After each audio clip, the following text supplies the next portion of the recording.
Salam jumpa pemirsa. Pada masa PSBB, tetap kita melakukan pembelajaran. Siapa yang mau mencari pengetahuan, selalu ada jalan. Kampus mungkin belum aktif, tetapi pengetahuan ada di mana saja. Pada saat ini, dalam hukum acara pidana, kita akan berbicara tentang rekuisitor atau penuntutan. Penuntutan dibuat oleh jaksa penuntut umum dalam bentuk karya tulis, supaya mempermudah. Dibuat dalam bentuk bab per bab.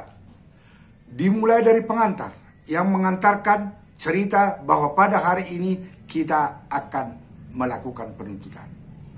Baru ditulislah surat dakwaan.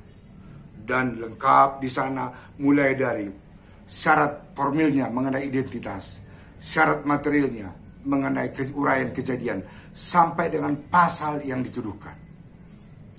Kemudian pada bab berikutnya dibuatlah mengenai fakta-fakta di persidangan. Fakta-fakta di persidangan ini untuk menjelaskan mulai dari keterangan saksi, keterangan ahli, surat, keterangan terdakwa, petunjuk, dan barang bukti. Dibuat di sana sedemikian rupa sehingga pemeriksaan di dalam persidangan itu bisa membuktikan bahwa terdakwa telah melakukan apa yang didakwakan oleh jaksa penuntut umum. Dalam bab berikutnya lagi, ada yang disebut fakta-fakta hukum. Fakta-fakta hukum ini akan dijelaskan oleh jaksa penuntut umum di dalam surat tuntutan tadi dengan menjelaskan bahwa kejadian itu adalah seperti ini, seperti ini, seperti ini. Menunjukkan bahwa apa yang dilakukan oleh terdakwa benar adalah sesuatu yang melanggar pada pasal yang ditentukan dalam surat dakwaan. Katakanlah misalnya seperti ini. Fakta-fakta di persidangan ditemukan bahwa ini adalah pencurian misalnya. Dibuktikan di sana ada fakta-fakta itu. Kemudian masuk analisa juridis. Disinilah gilirannya jaksa penuntut umum akan membuktikan unsur demi unsur dari dakwaan pasal yang dimaksud. Misalnya pasal 362 KUHP tentang pencurian.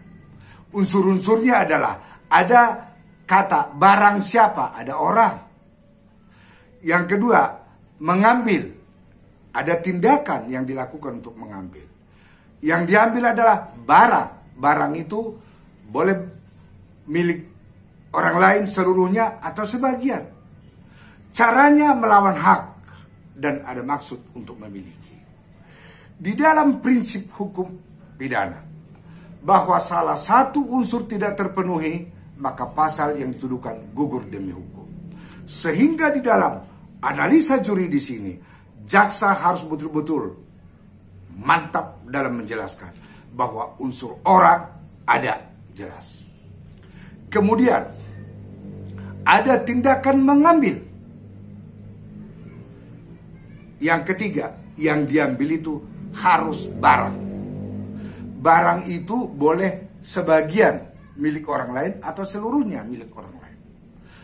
Caranya harus melawan hak dan ada maksud untuk memiliki. Semua dibuktikan.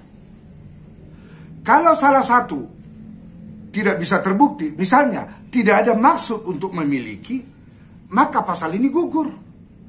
Itu sebabnya jaksa harus benar-benar menjelaskan. Sehingga pada kesimpulan, jaksa memohon kepada hakim supaya terdakwa yang dihadapkan dalam persidangan ini sudah terbukti secara hukum, sah dan meyakinkan telah bersalah melakukan perbuatan pidana sebagaimana yang dimaksudkan dalam surat dakwaan oleh jaksa penuntut umum tadi. Sampai di sini tugas jaksa. Selanjutnya kita akan bicara tentang pledoi. Apa itu pledoi? Pembelaan yang dilakukan oleh pengacara atau penasihat hukum dari terdakwa. Baik, pembelajaran ini boleh dipakai sebagai pembanding. Sekalipun saya katakan tadi, kampus belum buka, tetapi perkuliahan boleh didapat di mana saja. Pengetahuan boleh didapat di mana saja, selama masih ada kemauan. Bagi Bapak Ibu Saudara sekalian yang ingin tahu, silakan. Hari ini mungkin belum bermanfaat, tapi suatu saat pasti bermanfaat.